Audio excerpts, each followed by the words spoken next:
Unit 1, we studied President 17, a Democrat, Andrew Johnson.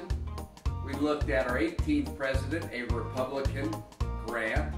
Our 19th president, another Republican, Rutherford B. Hayes. 20, another Republican, James Garfield. And 21, Chet Arthur, another Republican. So lots of Republicans. The country, we faced depression, we faced assassination, we faced good times, we faced bad times, and so that was all in Unit 1. In Unit 2, we're going to look at our 22nd president, and that is Grover Cleveland. Grover Cleveland was one of 9 children. His father was a Presbyterian minister. His nickname was Grover the Good, and he was called by his relatives Uncle Jumbo. Maybe he kind of had a weight problem. He weighed 260 pounds. You know, not the greatest nickname in the whole world, Uncle Jumbo. It's kind of like being called Fatty, but so he was a big guy, 260 pounds, this big-hearted guy with a big laugh. Grover Cleveland was accused of having a child out of wedlock. You know, during the election campaign, it was kind of a scandal thing. He never denied the allegations. Cleveland is elected president. He's the first Democrat president since that Southern Democrat, Andrew Johnson, who was our 17th president. And he ran on the deal. He was going to clean up government. He was going to have government reform. He was going to get rid of that good old boy system where the president would just give his friends jobs, and that's what he promised to do. When he became president, he was a bachelor. But the country did not know that he had been secretly dating for 2 years this young college student by the name of Frances Folsom.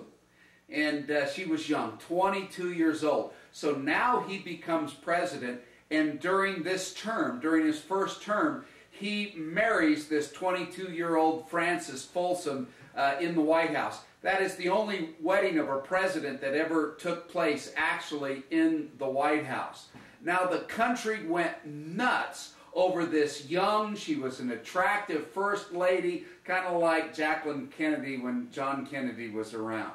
And so here is Grover Cleveland, our 22nd president. He will serve another term, but they'll be split terms. He is the only president ever to serve 2 non-consecutive terms. Well, he was kind of a workaholic. He would work sometimes as many as 18 hours a day. He would answer his own phone. He would write his own speeches. While he was president, the first amateur golf championship took place in 1888. During his first term, Coca-Cola, who doesn't like Coke? Man, Coke, maybe you're a Pepsi drinker. I'm the Coca-Cola guy. But Coca-Cola was introduced, and it was first sold as an ideal nerve tonic and a stimulant.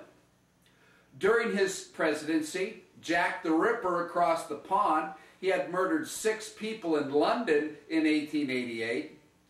Also, during his presidency in 1886, the Statue of Liberty is unveiled for the first time. Grover Cleveland's big achievement was the Interstate Commerce Act. It was the first law attempting to regulate the railroad. And so government trying to regulate business, maybe even thereby trying to protect the American worker. During his first term here, Samuel Crompers founds the American Federation of Labor. Now this organization, what it tried to do was try to improve working conditions for the worker. And the tactics that they used were strikes, boycotts, negotiations. A few years later, by about 1904, there were 1.7 million members in this organization. Well, and so that is his first term. Now the election of 1888 rolls around, and even though he had a larger popular vote than Benjamin Harrison, a Republican. He received fewer electoral votes, and that's how we elect the president, is electoral votes. And so he lost the election. Now, the reason he lost the election is that he did not support the pension plan and benefit plans for Civil War veterans.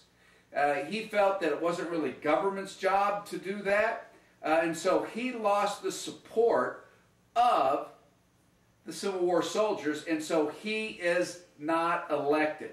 Now, when he's leaving the White House, his wife, his young wife Frances, made the comment, "Don't make yourself too comfortable. We'll